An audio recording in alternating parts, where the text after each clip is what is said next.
All right, mic check 1 2 1 2. Mic check 1 2. Welcome to the G-Lew Show. Our new episode of Changing the Game with G-Lew and the beautiful Deandra Chanel. We got a very special guest tonight. The homie Carlos, Kandy, and Chrome is here live in the building, and we're gonna get this thing started like this. It's 10:23, 11:22. I'm in the studio chilling, watching Godfather 2. Like Don Corleone, I'm the only one who can bring two back-to-back plaques like Snoop. Give me the loop like the homie Biggie. I get up in your girl cause I got a big dicky. No quickies though, I like to go long. 9 times out of 10, she gon' get sprung. I like G-strings and nice stones. Thick women, slim women with them big bones. I got a Mercedes caddies and a big home with a big bed playing your song. I got Wi-Fi, internets, and iPhones, but not here, baby, this a no-fly zone. I'm in a fly Rome with the deuces on it, bumping Easy-E, looking ruthless on it. Listen exclusive, homie, a catch 22. Nah, better yet, this 11:22. G-Lew, DJ Maniac, attack me with your love while I listen to this cameo. Here we go, once again, it's on. It's G-Lew back dipping in the danger zone, and all I wanna do is just bang this song from the midnight hour. Yeah, we are back. Welcome to the G-Lew Show again. This is Changing the Game. I am G-Lew, and hold on a second. I have the beautiful Deandra with me as well, and we are changing the game. Hey, what's popping? How you doing tonight? Good. How's it going? Going great. Blessed, highly favored. Glad to be here for another beautiful episode. Yes. So, for some reason this year, every week we have been making some type of history with a first of something, right? So tonight we have our very first director. Ooh. And we have our very first app creator on this. Oh. So you know how you and I love old school music, Yes. right? It's a fact. So when we're done with this interview, I really need you, if you haven't already, download that app because it is sick. Kandy and Chrome. Kandy and Chrome. That's right. We're gonna talk more about that too, because we're gonna get everyone tonight to download the app and get tuned in to Kandy and Chrome Radio. So you know what I mean, we'll talk about that later. But go ahead, sweetheart. Okay, so shall we introduce our special guest? Yes, let's do it. All right, so let us introduce Carlos Garcia of Kandy and Chrome. Yay. All right. Welcome.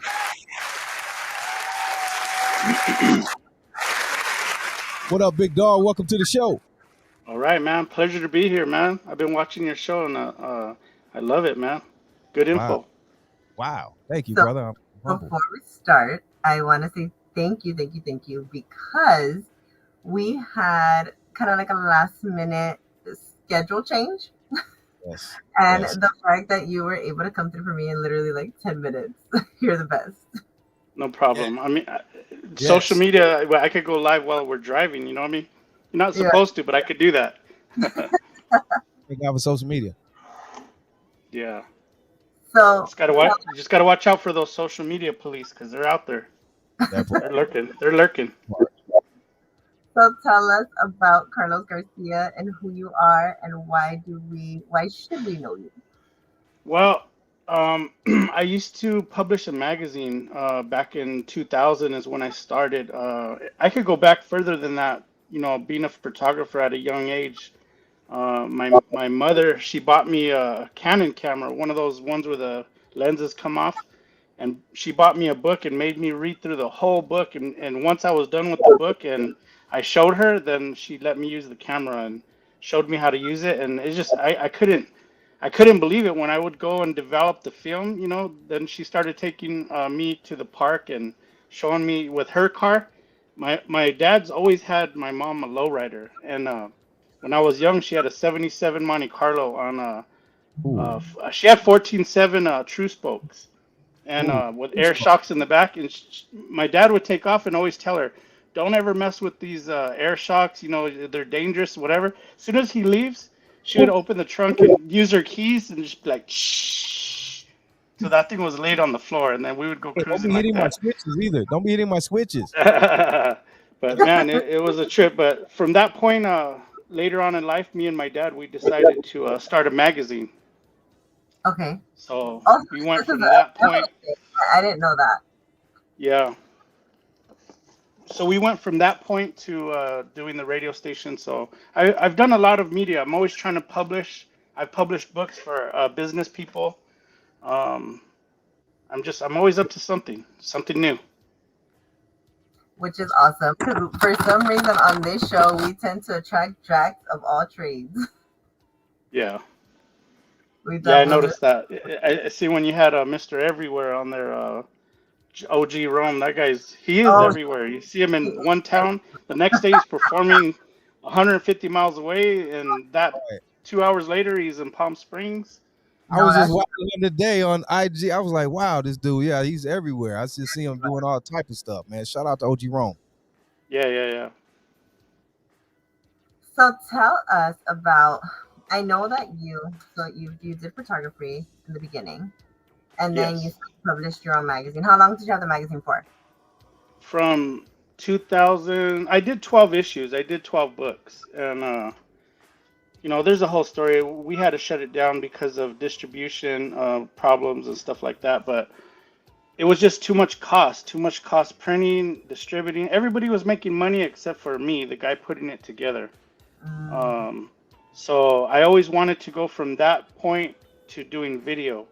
And back in 2004, we started the Candy and Chrome TV show. It was about like fixing up cars and stuff. And I was invited to the Monster Garage set back then by Danny Trejo's agent, Gloria. She invited me out there, and it was before.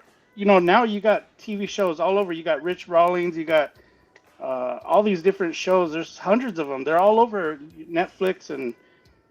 But during that time, the only really thing that was out. This was even before OC Choppers. oh yes, I remember. And we did a pilot, and our contact at the studio, he got fired for some other reason, and our pilot just sat. So I loaded it on YouTube. That way, it's dated. And believe it or not, I would have been one of the pioneers of that type of TV shows. Like fixing up lowriders, cars, and hot rods and stuff like that. But things happen for a reason, and Yeah. still trying to figure that out. Well, we also know. Well, I know. Most of us don't know that you're also a director. Yes. Okay. Yeah. The latest thing that I did was Rich G, Gangster Girl, that music video, which Deandra was the stylist. And when you got a stylist looking that hot, man, she had to be in the music video and the dancing scene. So she's in the video too. And it's on YouTube. Just search Rich G, Gangster Girl, and it'll pop up. But I have to tell you the patience and the talent that you had to get through that. Like we did what, a 12-hour day? Yeah, it was. I try to do it all in one day. So I planned it like, it's basically Rich singing the song, and we use MC Pancho and Chamorita. We're well-known underground people from the harbor area. He was at my Candy and Chrome car show in 2004. So it was 19 years of silence, and then we just called him up, and I wanted him to be in that music video, and he was all for it, and he did a great job. Him and his wife. Yeah. Honestly, so Pancho and Chamorita, for those who don't know, are like the Lucy and Dizzy of like our time. Yeah. Like they've been together like 30 years, and that video was so good. Yeah. Oh, that video is basically for them, like them lovers when they're kissing in the back seat. You know what they consider the money shot. There it is. Different kind of money shot, but still is that kiss. It was like it made that music video right there. Yeah, and there's some of like the sweetest people, like especially MC Pancho. He's like super sweet and super humble. Like you would think like this big dude that's like all tatted on the face, like he'd be like a real dick, but he's not. Like he's super nice. Yeah, he is. And Yeah. I felt really bad because 12 hours of just standing there, and we were in the hot sun too, and then later in the cold. Oh, it But was during summer. This is we true. pulled it off, and you know what was the trip is here's something me as a director, I wanted to do things that either nobody has done before or just do something better, my version of something. And it's a tragedy what happened to Big Toker, from Brownside. Oh yes. But we wanted to honor his voice because he's in that track. It's featuring Toker. And I just thought about it, and I thought about it, and I was sitting in my dad's car, and we had the color bar playing, and I was thinking, you know what? I'm gonna have his voice go through the color bar of the lowrider, and it's like if he's speaking to us through those lights. You know what I mean? A Bowman color bar. I mean, what better way could we have honored Toker? Mm-hmm. No, I was gonna say, I have a Night Rider. Yeah, Night Rider. So, that was pretty cool. I think a lot of people liked it. And some of his family, nieces, and nephews, they commented on the video that they really, it touched their heart. Yeah, oh, that's so sweet. Oh, okay. Here's one secret that we didn't even know about. We released it on the 8th. Was it December 8th or January 8th or no, whatever? The day we released it was Toker's birthday. Oh no! I didn't even know that. Oh, I didn't even know that. We didn't even try for that. We just did it, and it happened to be on his birthday. Oh, that is so dope. I feel like things are like for a reason. Like they just kind of come together the way they're supposed to, Yeah, and you know what? We did that whole thing. My aunt, she's 2 years younger than me. Her name is Monica. The one that was helping me and her son. Oh yes.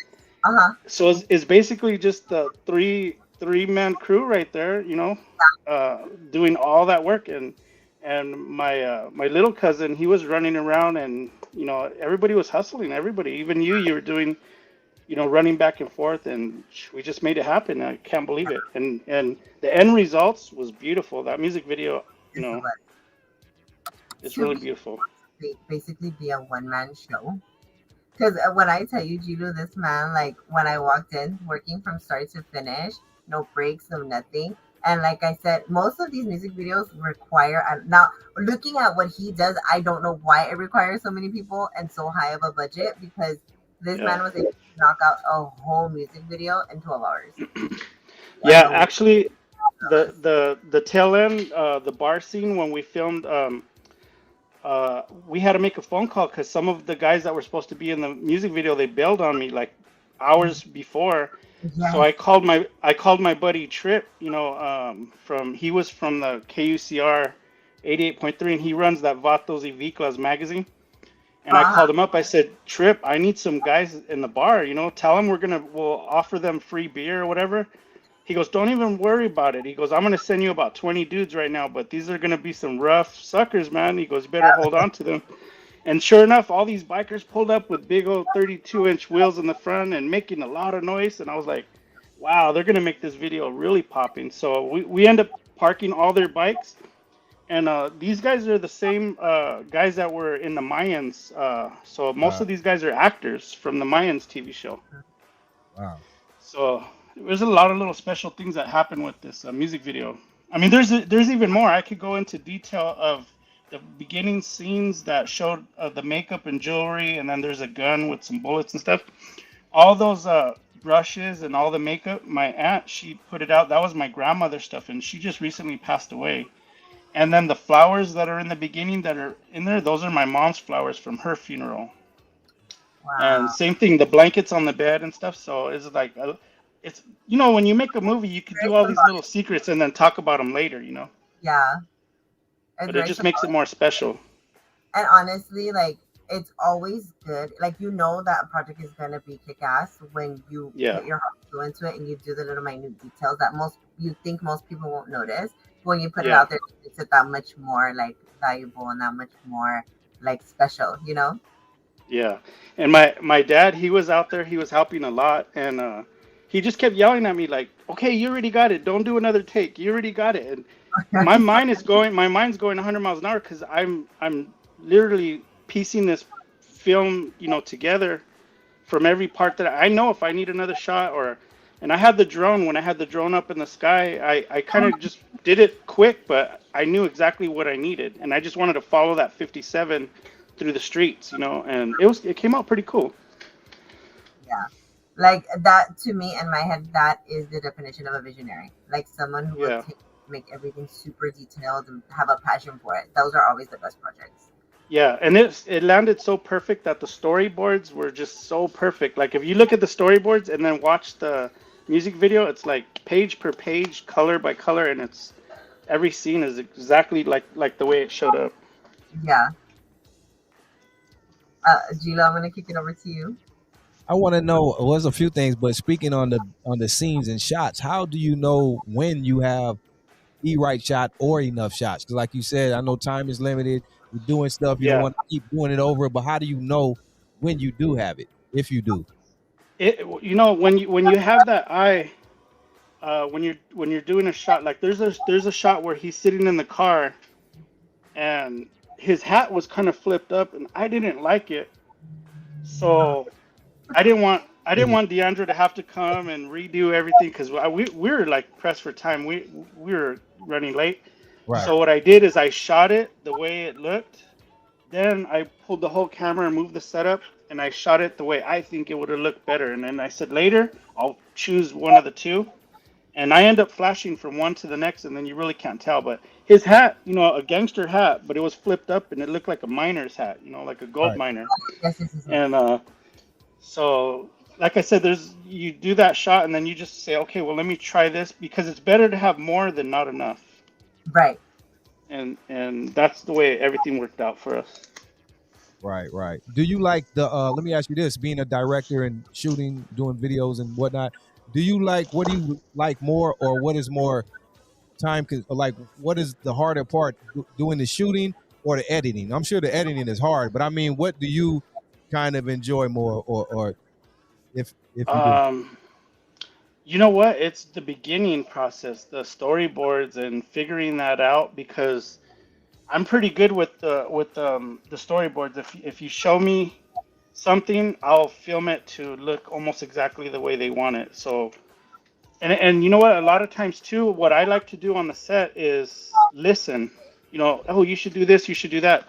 Never Yeah. brush off somebody who's giving you advice. At least take it and either do something about it, or you don't want to be rude sometimes, telling people, I got it, I understand, but really you don't. Later when you're editing, you'll wish you listened to that person. Right.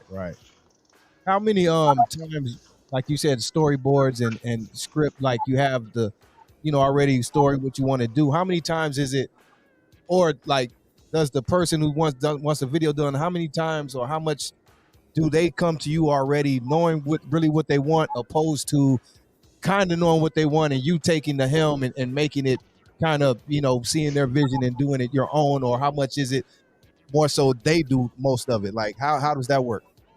Yeah, like with this project, there's like a little story between me and Rich. In 2004, I did his photography for his band, the Midnight Cruisers, Right. and we didn't really talk. We did a show with War and his band. His band opened up for War, and it was a small little concert we did with that guy Trip. And all of a sudden, I just wanted his number because I'm working on a short film and I needed some music. And I contacted my buddy Trip, and he said, "Why don't you contact Rich G? He could sing. He's got a studio spot." So when I talked to him over about an hour, and after that, he goes, "Well, let me know, whenever you come up to Barstow." And I said, "Barstow? I'm living in Barstow." And he said, "Wow." He goes, "I'm up here in Barstow, right here." He told me his area. I said, "Rich, you're like 1 block from me. I could walk to your house." So we had, since 2005, and then all of a sudden we're living, 5 houses down from each other, not even knowing it. So I went and sat with him and I just heard him out. The song. We listened to the song. He actually told me he wrote this song about his sister because she was crazy gangster or something like that. Right. Yeah. But I listened to him, and then I went home, and then I just came back and started these little drawings. I don't know if you can see these here. Yeah, we can see them. Wow. And if you watch the music video, it's like perfect. There's a scene where the hairdresser, he's doing her hair, Right. and she's on the phone with Pancho, and then he basically asks her like, "Hey, where's he taking you tonight?" And she don't want don't trust with other men or not, so she just gives them the finger. Hey, get out of here. And it just like I said, it ended up perfect. Yeah. Wow. So all the look at see when he's getting his shoes, the Stacey Right. Adams. Right. So all these little storyboards are pretty cool because this is what we worked off of, and I had it out there. I gave everybody a copy. That's dope. Next time, give you guys copies, Deandra, save them and have them signed because everybody that I gave copies to, they left them there in the house. So I got everybody's. Nobody ended up with these copies, so only I have them. First of all, Carlos, you never gave Yeah, here we go. copies, okay? So don't be bullshitting. Okay. All right. Okay. I didn't get a copy of that. I was the new Yeah. kid. I wasn't of value yet. Hey, Carlos.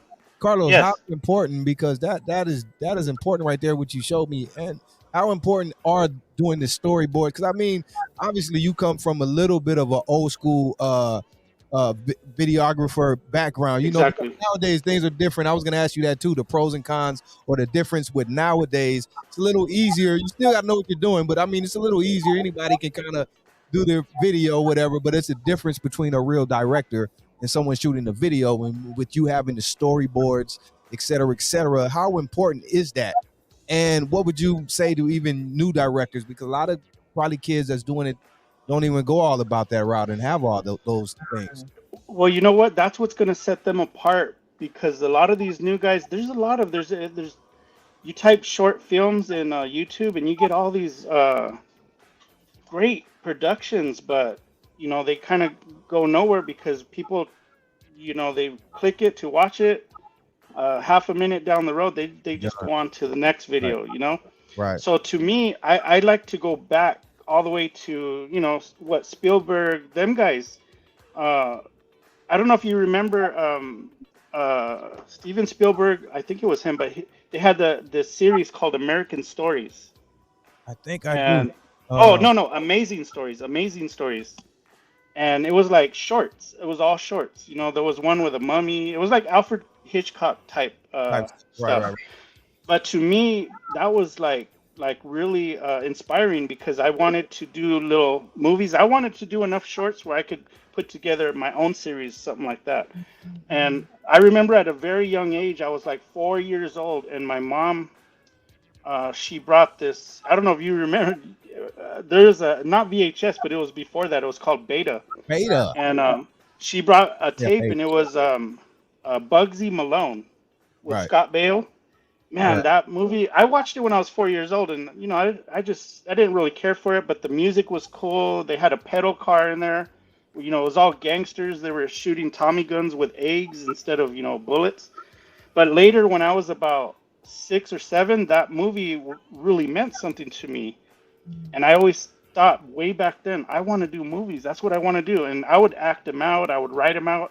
I would even take notes of like Back to the Future movie. I would take notes. And my mom would just look at me like, what are you doing? This ain't no school project. But that's one of the new short films that I'm doing. It has a similar scene like that race scene in Back to the Future. And like I said, I've seen that movie and I wanted to do it my way with lowriders and scraping and sparks and stuff like that. That's dope, man. That is dope. Yeah, that's one of the ones I'm working on right now. Right. One more thing on this, on speaking on how things are done, and speaking of old school and new, what would you say like pros and cons of the old and new way of how it's done, and do you appreciate more the new technology, or I'm sure you do, but I mean, do you prefer the old school way or like, I don't know, because just like DJs, you got now where it's much easier. They can just have a computer and all that and womp opposed to having all the crates of records like back in the day. So kind of what do you prefer on that as far as videography? You know what? If the storyline is good, I personally like as a director type, way of looking at things, you'll just get turned off if the story is not good. I mean, sometimes somebody could have an iPhone or an old phone or even like an old digital. As long as the story's good and the way it's edited and stuff. I mean, I would sit and pay money at a movie theater to watch somebody who put together something good like that, you know. Right, right. And I surrounded myself with a lot of production people because I worked for Albert Acura, the Chicken Man, owner of Juan Pollo. He just recently passed away. Rest in peace. But he owned a little town in Amboy, which is halfway point from Barstow to Needles on the old Route 66, and they made that cartoon Cars based off of that town. So I was out there as a caretaker for probably about 5 or 6 years, and the main thing we would do to bring money in that town was do movie productions, like big ones too, like Cowboys and Aliens, you know, Ron Howard's movie.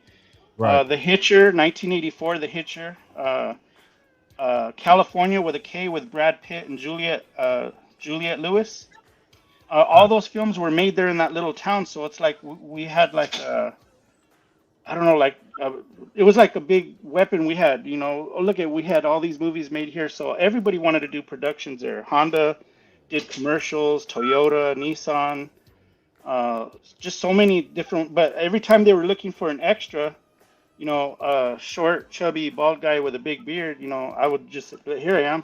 So I end up getting into about 7 or 8 movies and even a couple music videos.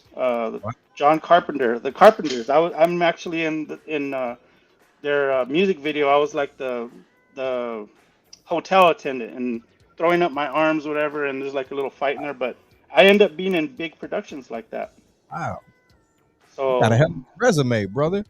yeah, if you look on my IMDb, it's like a bunch of little movies, but way back then. So I either could have kept going with that, or I don't know. I like I said, I surrounded myself with a lot of different things to do with movies. I did film school too, 4 years, in 2010 till 2014. So that's where I really learned a lot. Oh. And then I don't know if you guys know Manny Jimenez from Suspect Entertainment. Yes. We had him featured in one of our magazines, the Low Company magazines, and I gave him a bunch of pages with all the movies that his guys were in.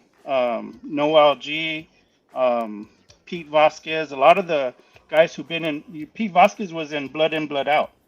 So we had him in Low Company magazine. So it's just like more points. You know, I have more points. You know, every time we did something big like that with somebody who's been into a big production, it just gave me a little bit more, you know, to talk about. You know, a little more bragging rights, as they say.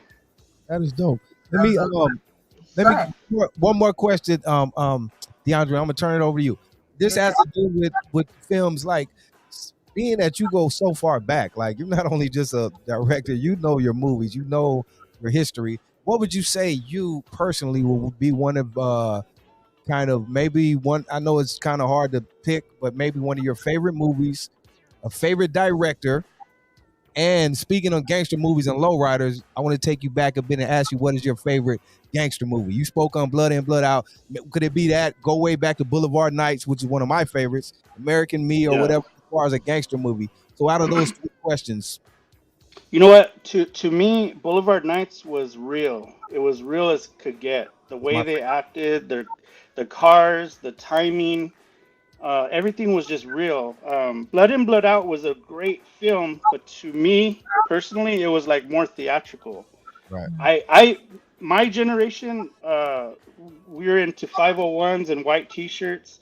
The generation before me was Pendletons, one button up here, khakis, you know, creased, and I never seen any of these guys act the way they did in that movie, you know.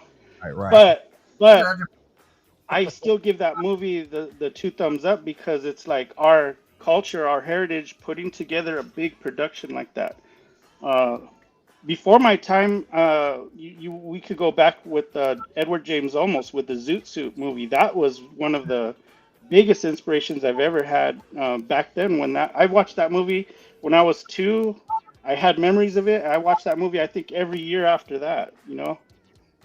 Wow. So, and I think if you go as far back as the old school ways, and you can never go wrong. You know, a lot of that stuff's coming back. It is. I definitely see that. I think that's great because I'm ready for this skinny jean stuff to go away. But okay, Oh, okay, speaking on well, yeah, shout out to Boulevard Nights though, one of, if not my favorites of old school. I love Boulevard Nights, bro. But Yeah. speaking of Blood In and Blood Out and Edward James Almost, are you gonna go Blood In, Blood Out or American Me? Oh, that's a good question. I don't know, Holmes. I better not even comment on that. Eh? I mean, away from the politics, aside the politics. uh, uh, the value of American Me is just a great movie. A great movie. Right, Not everything in that movie is exactly the way real life is or was. But like I said, when you're putting together a production, it's not one guy's decision. You know, right, the things that were in that movie, it's like if you got $500,000 coming from this guy, and he's gonna have some input on that movie. If you right. don't want to listen to him, there goes him and his money. So that's the way Hollywood works. You know, sometimes things turn to the left, and it's like let it go to the left. You know, Right. you don't want to compromise what you're trying to do, but sometimes things just fall off script a little bit, and I think that may have been what happened in that movie. But other than that, that was a great production. Great Yes, it production. was. Yeah, yes, it was. I agree. I love American Me, but I understand, it's a lot of, politics, a lot that went with it. You know what I mean? I just, Yeah. And like I was saying earlier, I feel like I'm tied to a lot of different projects and a lot of different things. When we had our Candy and Chrome car show in 2004, I hired Showbiz Security. And I found out later that his security team is the same security that had to be on set every day for that whole filming of American Me. And it was rough. This guy was telling us stories. It was rough out there. Like they always had to be watching their back. And, can you imagine trying to film something that you don't know that you may get, something out of the wall happen, right. and we heard a lot of stories, from him. And so it's like another thing. We had the same security that was on American Me at the Candy and Chrome show. So Wow. I don't, nostalgia is what I say. right, right. Do you think Edward regretted making that, or do you think he felt it was worth it? I don't know, personally speaking. Because all that came out of it's a classic movie though to this day. But you think, what do No, you I think? don't think he regrets it. It's just like I said, a production happens and things go left, things go right. I'm pretty sure that he's proud of the picture itself and the production, but like I said, some of the storyline, there was people that got clipped, because of that movie, Right, because right, right, somebody didn't like the way they were disrespected, and right, that could happen. That's one thing about making gangster movies. You gotta kind of know what you're talking about firsthand. You don't just come up making a movie like that. But if you look at the guy who was involved in Blood In Blood Out, he didn't look like he was anything right, to do with Chicano movies or anything right, like that. right, right, He looked like our president of the United States. right. Hey, that one more thing. I'm sorry, Dion. I know I keep saying Oh, you're good. and with Blood In and Blood Out or Hollywood period, how do you think, being that you are a historian of these films, you know about them, especially when it comes to the gangster movies and all that, quote unquote, how do you think Hollywood has done, man, over time? Because it seems like less they get it wrong than right. You know what I mean? Very few times do we get it right or get a good depiction of what we know is really real. You know what I mean? As far as especially the gangster movies and being that Hollywood is in the backyard of these places, they don't get it right. Yeah, it's because who's involved in that picture. The money's in the wrong hands a lot of times. Yeah. Right, And I'll tell you one thing, that's my inspiration of why I'm doing what I want to do. I didn't have time to go through this, but look, this book right here, I got 15 scripts. Three of right. them are polished. Polished. I got 15 Wow. scripts right here that I personally wrote. And I learned how to write them, and I had a teacher that would just knock my scripts down. And even further, that guy I was telling you about, Manny Jimenez, he put me with somebody that's a professional that polishes up people's scripts and changes things and tells you, what's right, what's wrong, everything. So I'm on That, the right direction. I just got to get, it's hard to do films too because you really need that production money, and Right. Yeah. that's why right now I'm trying to do these short films because that music video really put me on the map. Rich G Gangster Girl, because it gives people a little bit of idea of what I'm capable of.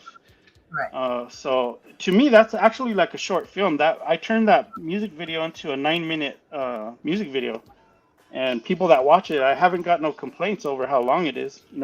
Maybe my dad because he was in it, but Wow. other than that, So I'm gonna ask you. I want to actually piggyback off of G-Lew. I'm glad he actually asked you that question. So that was gonna be my next one. yeah, Authenticity. We've had an actor on here, and we were talking about authenticity culturally. For example, to me personally, granted, it may be said that as a Black woman, I do not have the experience to be able to talk about this topic. However, there's a background there. Um, hmm in my personal opinion, I feel like, and people are probably gonna try to kick my ass for this, but I feel like Blood and Blood Out was like the biggest joke of a movie to me because it felt very dramatic, very theatrical, very over the top with Yeah. the slang and the signs and all that. And American seems a lot more authentic to me.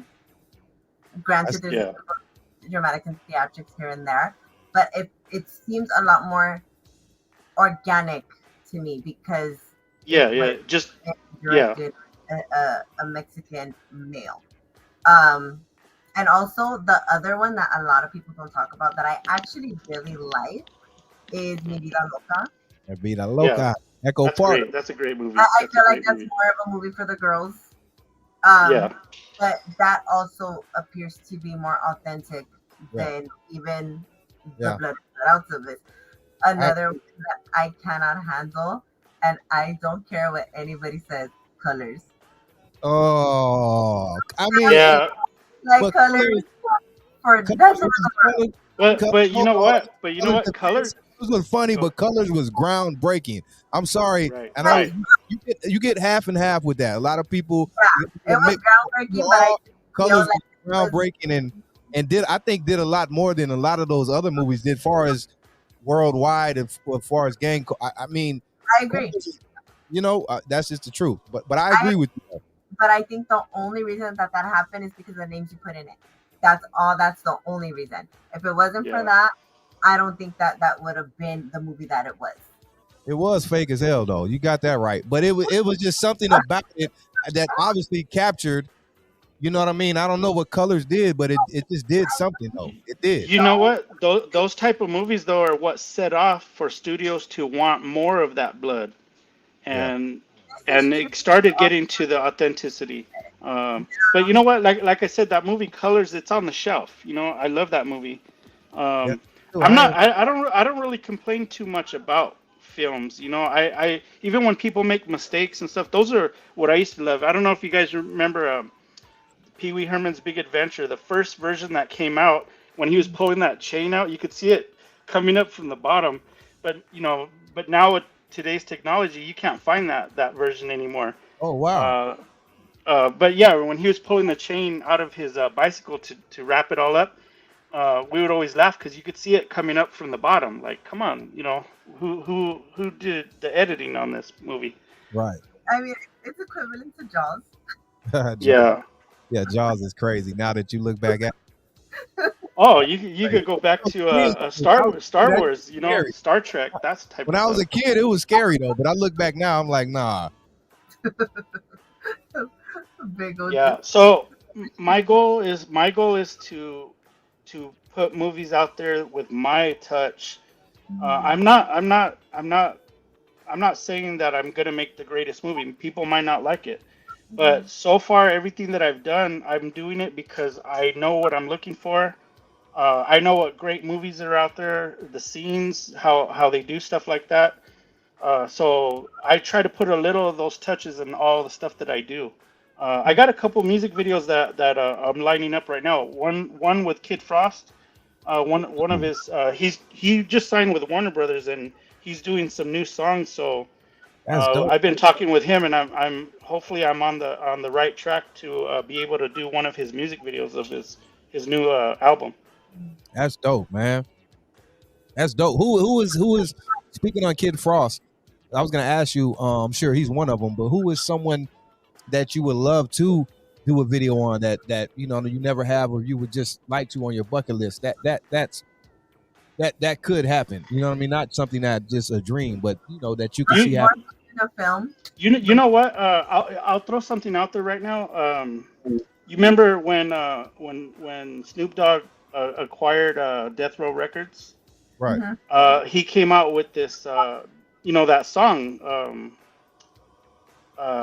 and he turned it into a short film. It's on YouTube right now. You could see it. Yes, I And seen it. that is like 45 minutes long, Yeah. And I'm over here worried about a 9-minute It's music like video. a video to every song on the But album. it is great, and that thing blew me away. Yeah. So I want to do stuff like that. Also, my buddy that we were partnering up with, that I've always been partnered up with, is um, his name is Payaso. He just recently passed away too, last December. Oh, rest in peace, man. And what a lot of people don't know about him and his brother, their dad is the original Teen Angel. The original Teen Angel, that magazine with all the gang graffiti and stuff all the way back from the 70s. Right. And me and him were teaming up together to make, because he made music. He had Teen Angels Records. So if you look at my website, candyandchrome.com, I have like a pilot thing on there where we're working on cars and stuff. And this was dated way back before he passed away. And he was making the music for me, Candy and Chrome beats and stuff. Mm-hmm. And it's sad, but his brother and his daughter, I'm trying to get with them so we could finish off what we were doing. There's 3 scripts in here that were actually given to me from his family, and that one we developed into a full-length feature film. And it's going to be hard to, all these people out there think they own the rights to that name, but they don't, because he never signed it over to anybody, and he still has his living family. So that right there would be a film that would just blow the waters off of everybody. It's got to be done right, though. It's got to be done right. So I think that will be an instant classic. Are you thinking of doing like some type of biopic, or just? Yeah, actually, this is something that's been in the works with me since 2000. No, actually 98. His mother sat with Robert Rodriguez, and they were supposed to make that movie back then, but she didn't like the way he was trying to twist the whole script around, so they didn't end up doing it. But he's involved actually too in that, that script. But that would be something really, really awesome to bring out, especially now during these times. People would really appreciate that. Right.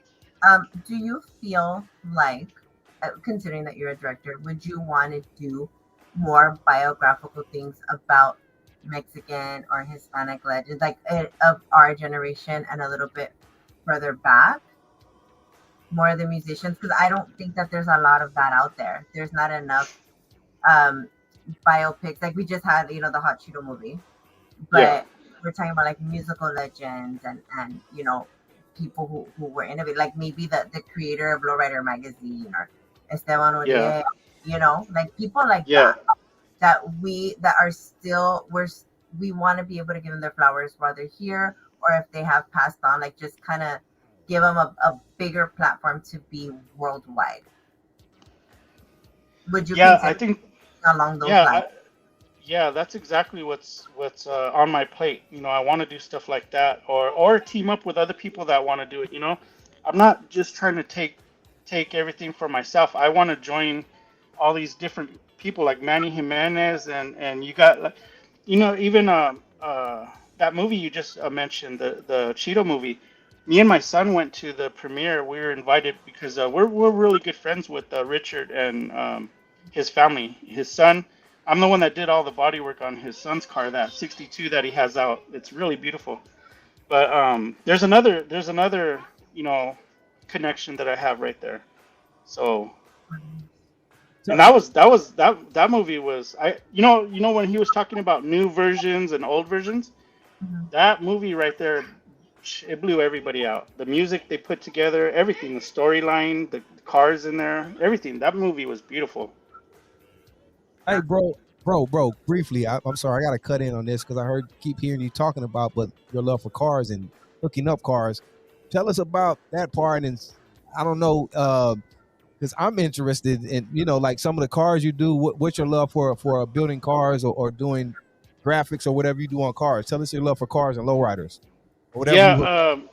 you know what? As from a young age, my uncle, he used to illegally paint cars in our garage, Okay, and you would think a garage paint job ain't gonna come out good. I learned from him. I would wet sand the cars for him, right. and all my other cousins they didn't want no part of that. That was labor. They didn't want no part of that. But to me, I love the way the primer would smooth out and stuff. So eventually he would be spraying cars. I would be right there next to him, and I learned a lot from my uncle, Armando. And so when we paint cars, you got an instant paint booth. We just buy a big old roll of heavy plastic and cover the whole garage, the whole ceiling and everything, and put a big fan in the front. We had an instant paint booth. You know what I mean?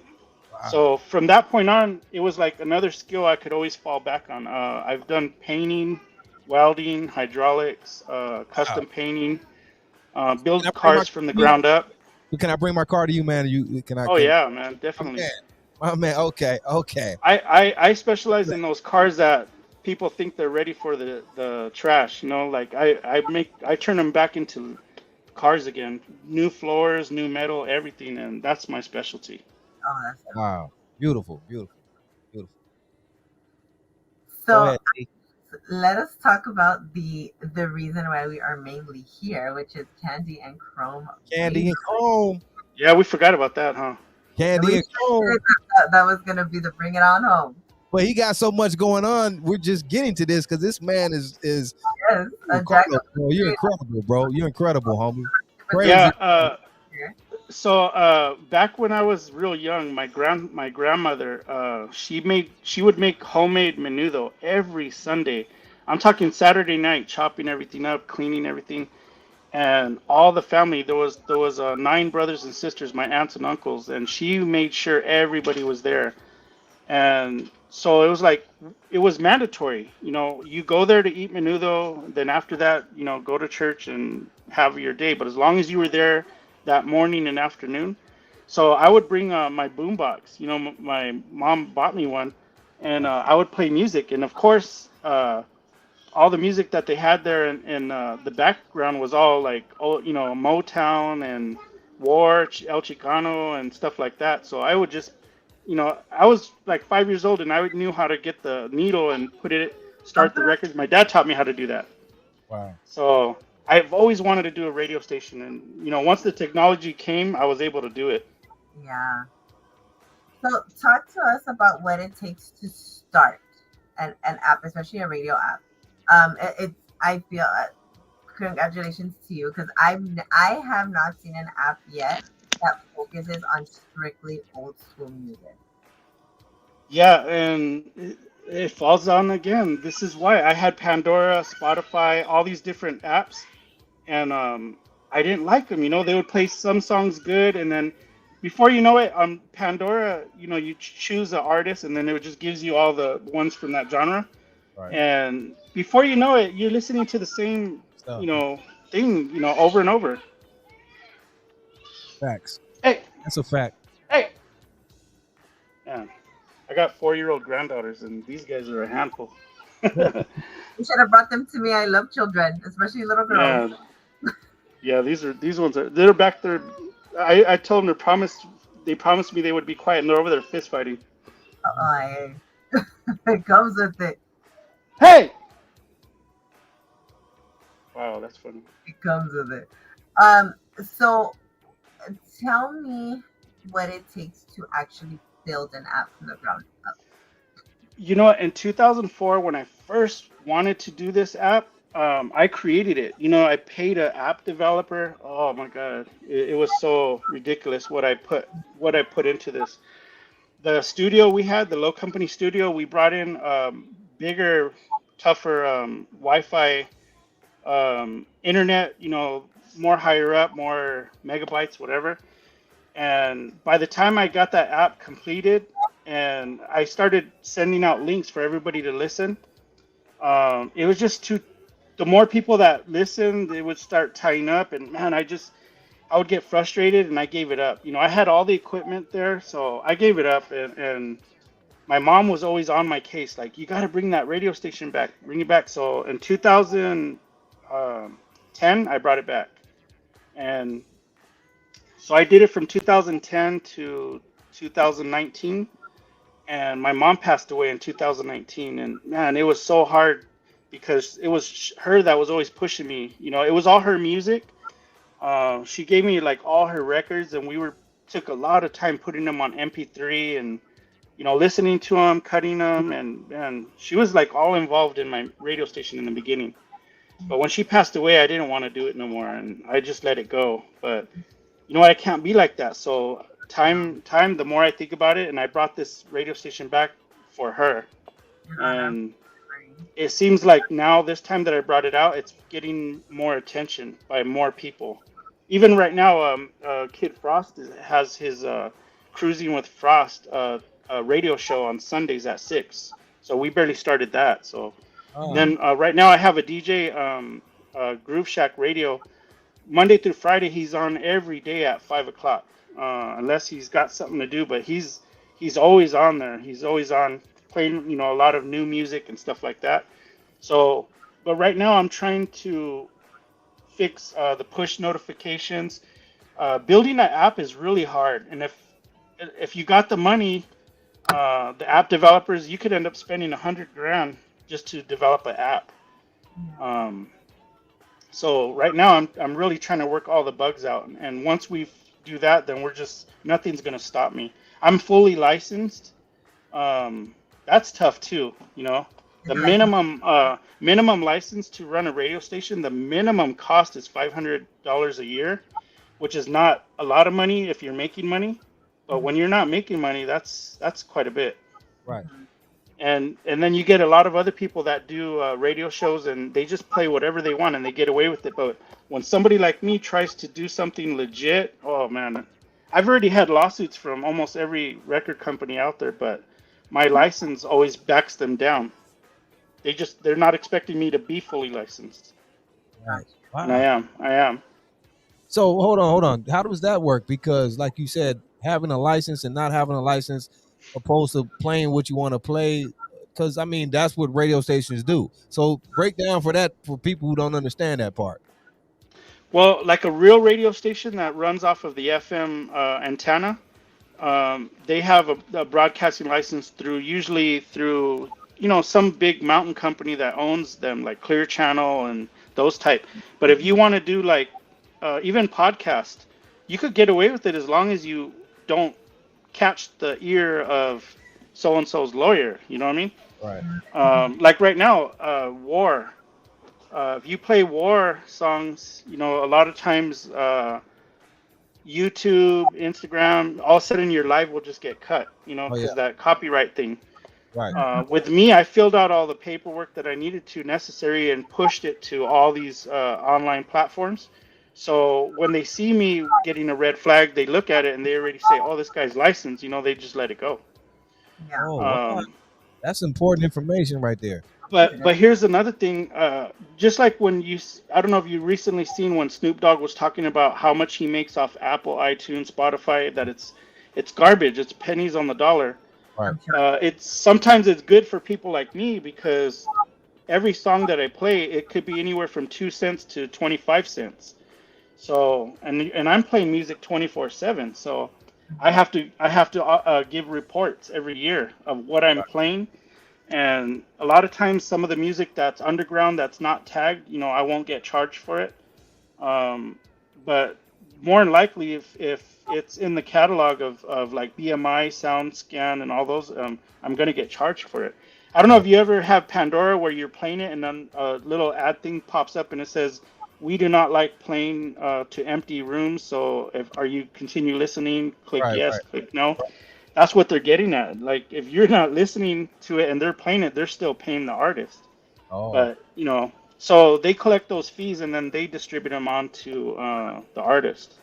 Mhm. Wow, that's important information right there. How you broke that down. Because that's Yeah, what's going on in it. I mean, but it's different. Like you say, sorry, as far as someone's on YouTube or something, like you said, that's gonna catch more of those ears opposed to maybe you, like you said, just doing your radio thing. You yeah. know, it's a little different. Um, Let me ask you this one more thing. How hard is it? It's already hard running your station, like you said, with all those, but running a 24-hour station, and I'm curious about this with other apps I see doing it too. How hard is that, or how does that work too when you're continuously 24 hours, 24/7? Well, I might be giving away some secrets here, but in the United States, you got way too many lawyers. They're like hound dogs. These guys are basically just ratting to the big corporations. Look, these guys are playing your music. They'll send them copies. That's why I'm saying if you play anything from War, Bootsy Collins or something, you get tagged quick because it's Yeah, like it's a red flag. As soon as that music comes on, they check to see if you're licensed. right. And so I don't know. It's like really tough to do it, but if you just go legit, you have really nothing to worry about. You know what I mean? I just go the speed limit, and that's it. That's all it How does takes. one go to, how does one, if that's not giving too much information, or maybe they can consult you, but how does one quote unquote go legit? You just have to have the right license. You have to have a publisher's license, the license for the music in your country.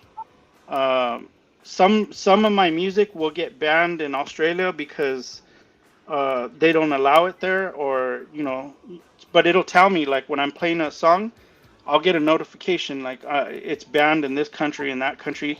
But right now I did a worldwide distribution deal, so. Um, Pretty much it's like a blanket. You're covered for everything that's under like say like a BMI catalog, Sony stuff like that. Different catalogs. Um, but some songs they'll flag you, and you have to actually take them out of your radio station.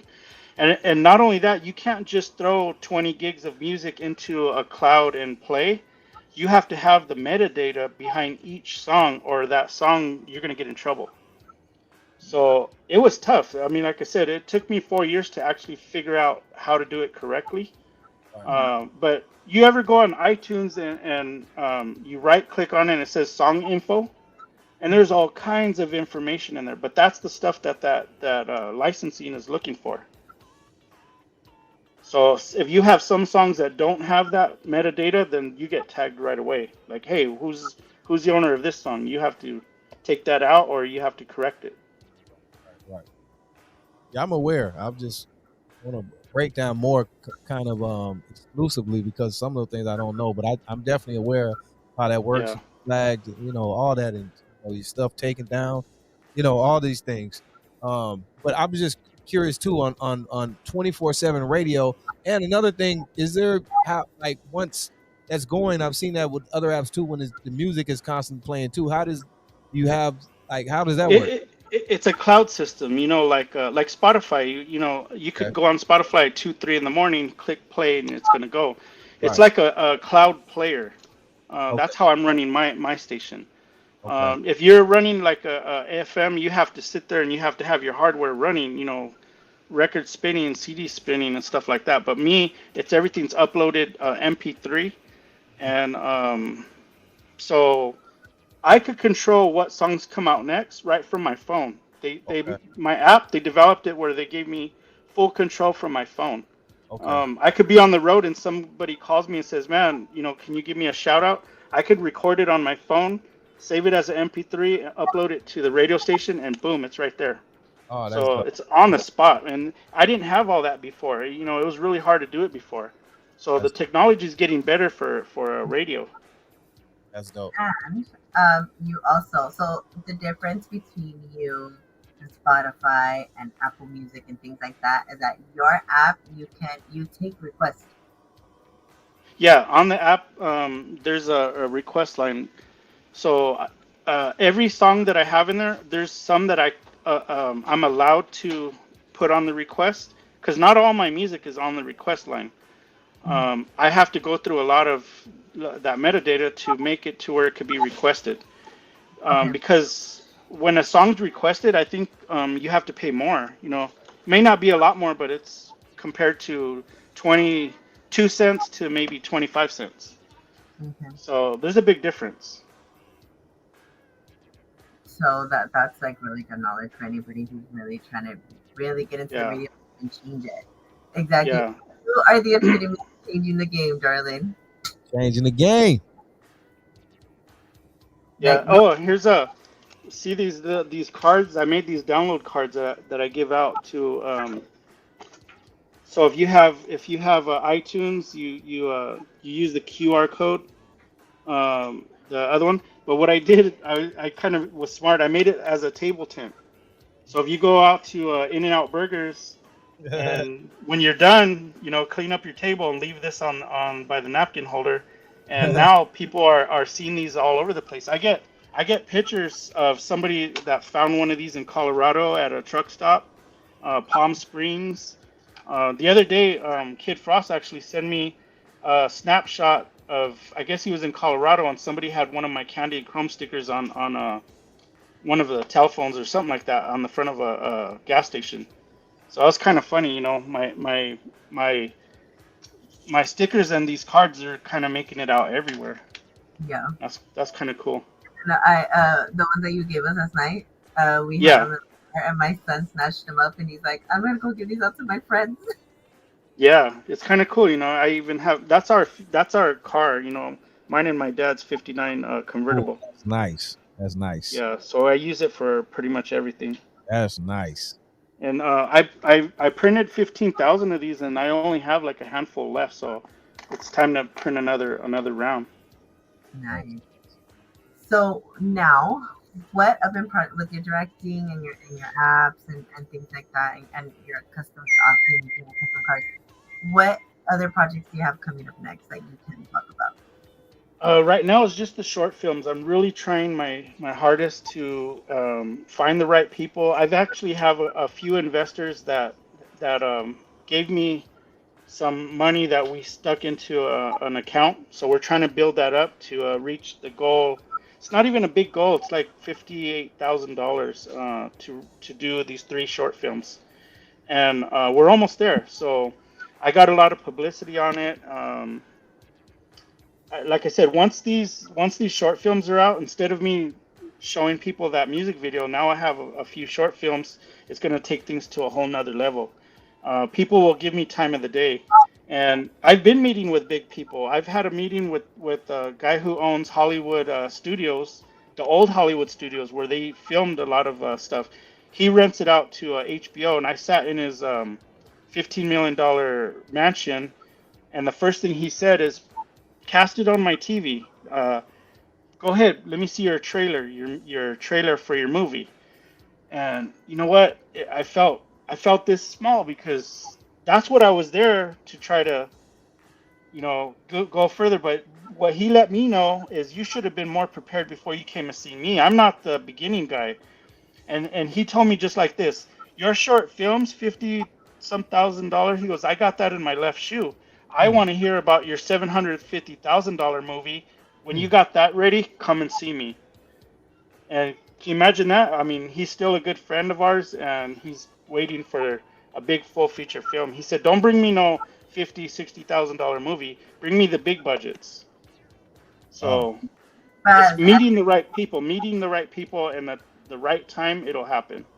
as a true business person, you never take offense to that. You take that as a tough love lesson. Yeah, That exactly. you have what he's telling you in so many ways. You have what it takes to do this. So don't come back here until you're where you're supposed to be. Because you can't. Exactly.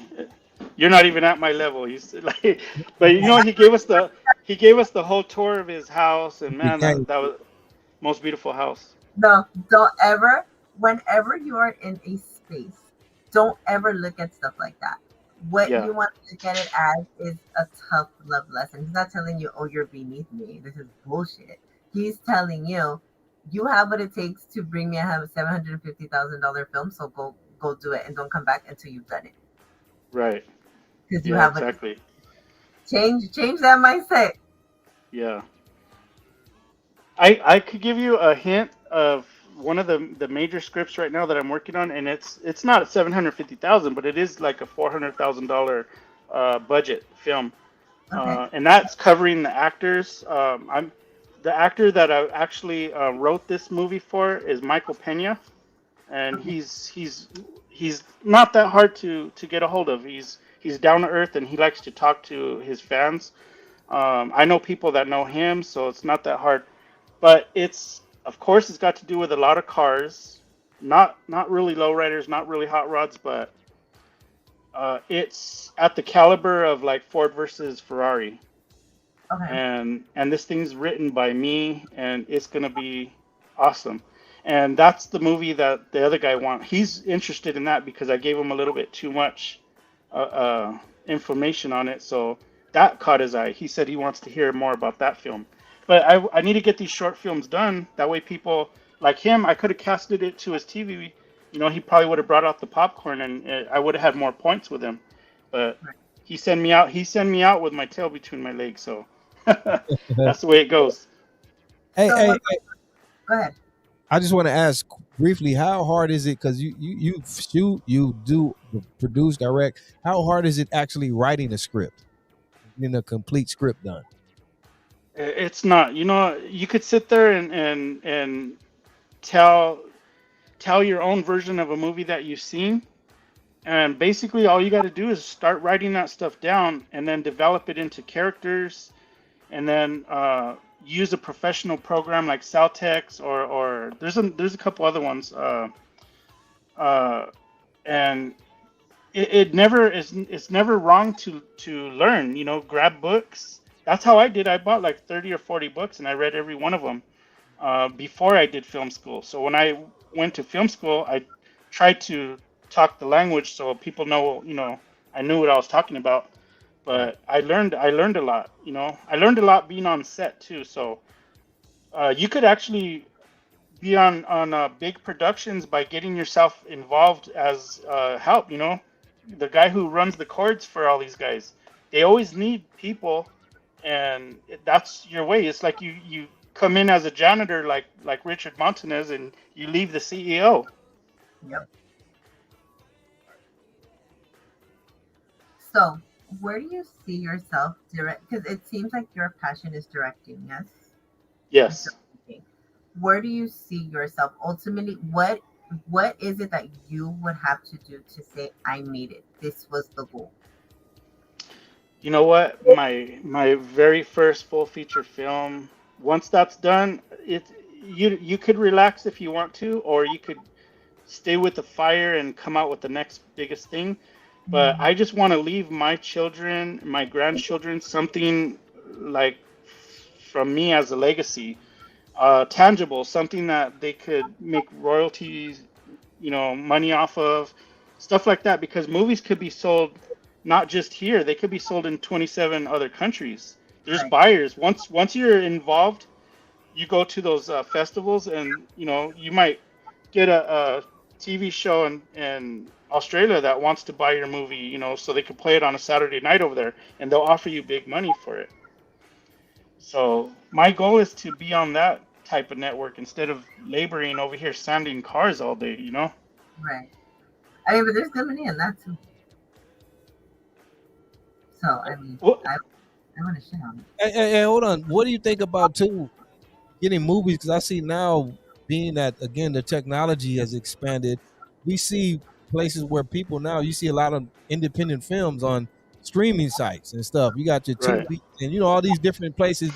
Would you consider doing stuff like that, or what do you feel about that? Yeah, that's really cool.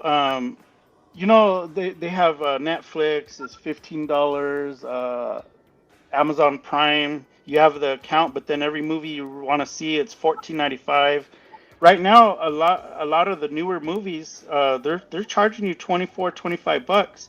Seems like a lot, but it sure saves a lot than taking your family, to go buy $80 worth of popcorn. Right, right. But all of these, wherever it's available, take it. Tubi, nobody liked Tubi because it was like something that just sounded, for one, it's free, but now Right. you go to Tubi and all the good movies are there. All the You could classics. watch All the all the classics. Fridays, Training Day, Colors. Casino, all of Colors. that, Colors, all of those movies are on there. Right, right. So whatever's available, take it. If they'll take your movie, I've had a deal with Prime for the Candy and Chrome series that we're doing, Yeah. but we end up not completing that part because that's something different. When you're trying to do a TV show versus a film, that's just Right, two different genres. right. Now, since you do have Candy and Chrome Radio and you are a director as well, have you ever thought about combining your two loves and doing an app for movies? Mm. Yeah, yeah. Uh, Yeah, that sounds good to me. So anything to do with music, movies, it all comes together like ingredients. Is that something that you would like to do though? Maybe Yes, like a of, movie app of at some course. point as well, or like a like kind of like a Netflix, but in your own way. I'm sure you'd find a way to make it innovative. Well, you know what? If I start doing enough movies, and you could get other movies, because right now that's what Johnny Murillo, I forget, I can't really pronounce his name really well. Chicano Hollywood. Oh yes. He's doing that. He's got his like he calls it the Chicano Netflix, and Okay. he's got a lot of good movies that he's trying to add into there. Yeah. And to me, what I want to do is I want to showcase my kind of work on something like his, but I don't want to be the one to do it. I want to help him grow what he's doing. I'm Okay. a subscriber to his network. It's Chicano Hollywood, Chicano Netflix. Okay. All right. So, where can we find you on social media? My full name, Carlos Garcia Aceves. The @ symbol, you could find me. I'm on everything: TikTok, Instagram, or Candy and Chrome with a K. Candy and AND Chrome, and I'm everywhere. I'm not Carlos. like Mr. Everywhere, but I'm easy to get a hold of. All my work is out there, and pretty soon all the new stuff that I'm working on will be out there. So, we got your back 100%. So, if you ever want to promote anything in the future, you're more than welcome to come back. Yes. Okay. Thank you. Of I course. really enjoyed being on your show. After watching it so many times, I like it the way you guys bring on different people, and it's cool. It's really cool. Thank you. Shout out to Deandra. That's all, Deandra. Hey, man, Yeah. I want to thank you, brother. This was incredible tonight. I mean, I always love every guest, and I learned something new. Definitely learned a lot from you tonight. Inside, I mean, I do radio show as well, in the music, all that you do. So Yeah. I'm just kind of learning and soaking a lot of game up from you tonight, brother. So thank you, man. Yeah. That's cool. Thank you. And So, anybody could download that app. There's a If you go to candyandchrome.com mhm, and hit KC Radio, you don't have to download the app. You could listen to it because a lot of people, they don't really want to download, or they got too much stuff on their phones or whatever already, or they yeah, don't trust it. A lot of people are like, no, I don't. But once they hear it, they're hooked. And I've had letters where people write me and they say, you know what, I erased Pandora and I erased this and that yeah, other thing, and I'm Candy and Chrome. Like, I'll be in the shower and I put it on our radio. I get a lot of those.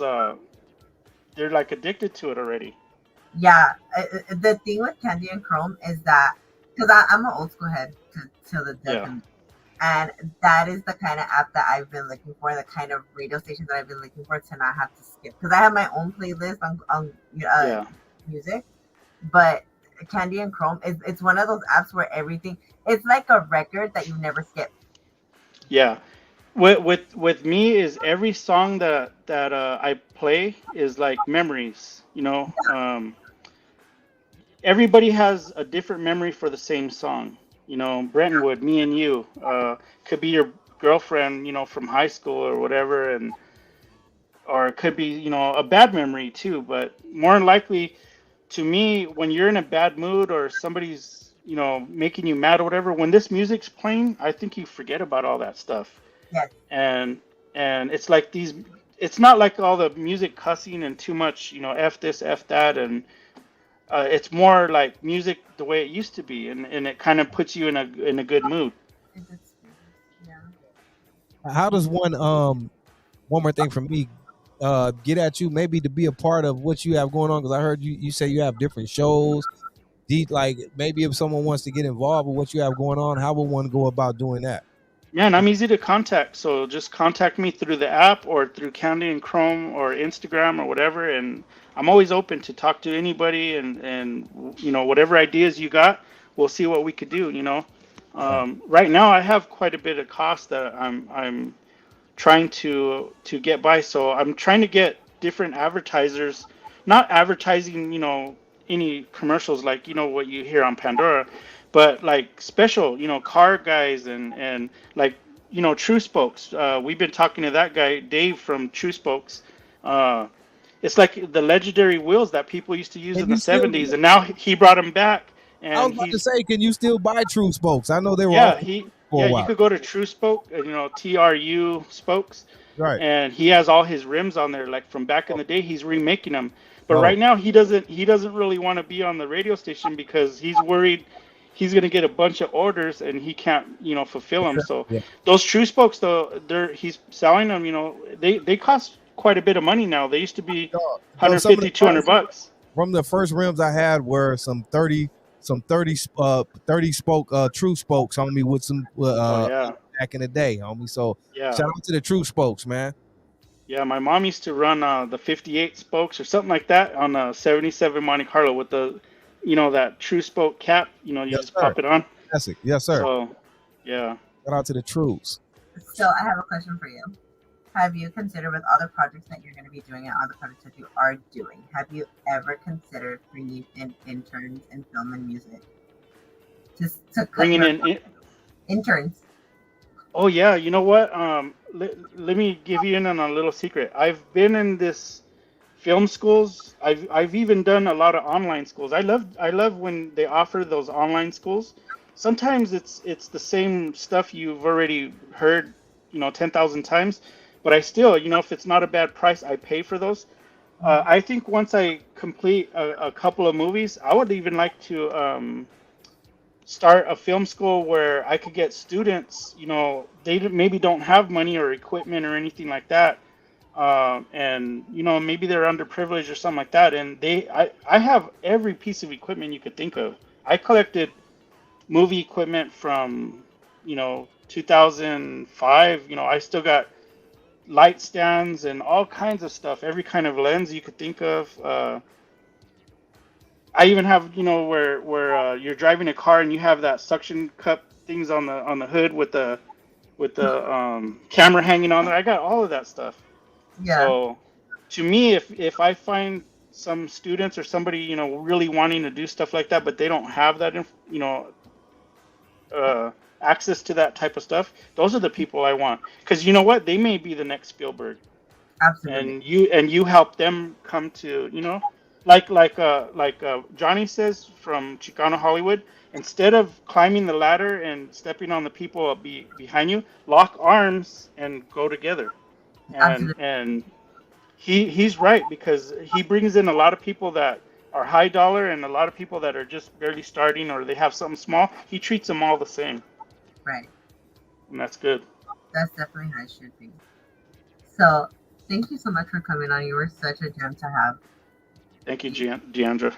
A lot of knowledge that you dropped. You never know. You may have helped the next, Spielberg or the next, Quentin Tarantino. You never know. Yeah, that's good. So next week, What we got next week, Deandra? hopefully Mr. Angel Baby is feeling better. He can join us next week. There's another connection. My first magazine of Low Company, Angel Baby did. He did an interview with the Chicano rapper. The group was called Sun, and he's actually in my first. He's in my first Low Company. It says rapping with Angel Baby. So there's some history right there. Wow. It's funny how everybody like that we've had on the show is associated as a family one way or another. That's so somehow are all tied together. Puzzle coming together. It's a puzzle. Changing the game. I met Angel Baby when I did the Elon music video for Night Owl. Wow. And that was great. He says to me, I meet him, and I don't know who he was because I'm completely new to this. So I met him and we were talking, and he said something to me, and I was like, oh, okay, whatever. And he's like, I'm a big deal, girl. And now look at us how cool. Yeah, he's funny too. He's real cool to hang out with. We just recently hung out with him after a podcast with Frank Hats. I don't know if you ever heard of them. And after that, we went to a bar. We went to a bar just to hang out. I mean, not to drink and get crazy, but we just all were talking, and it was pretty fun. Yeah. Oh. So we can't wait to have that interview. But thank you again, Carlos, for coming on. Thank you, Carlos. Okay. Thank you, man. Thank you, brother. Salute. All right. Take care. Yes, sir. Shout out to Carlos, man. Kandy and Chrome. Make sure you guys go download the app, the radio app. We got it in the description right there. Check that out. Follow it. Get the radio app, download that, and go and follow him on IG and all his other platforms, whatever he has going on. Carlos, man, great guy, stand-up guy.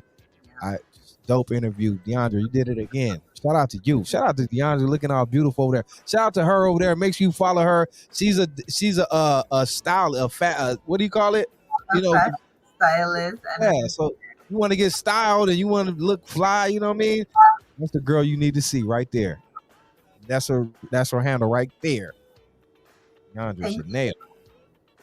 Yeah. So I will definitely be seeing you again and changing the game with another guest. Yep, we'll be back next week, y'all. Same time, same place. This is Changing the Game with G-Lew, the beautiful Deandra Chanel. Shout out to our producer, DD Hairston.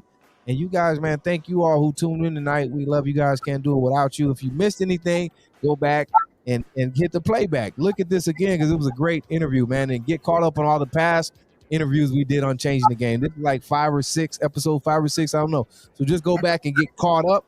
Yeah, get caught up. And then next week, we'll be back with the legendary Angel Baby, man. We'll do it again. You know what I mean? So thank you all. Love y'all. Much love, Deandra, and everyone out there in the chat.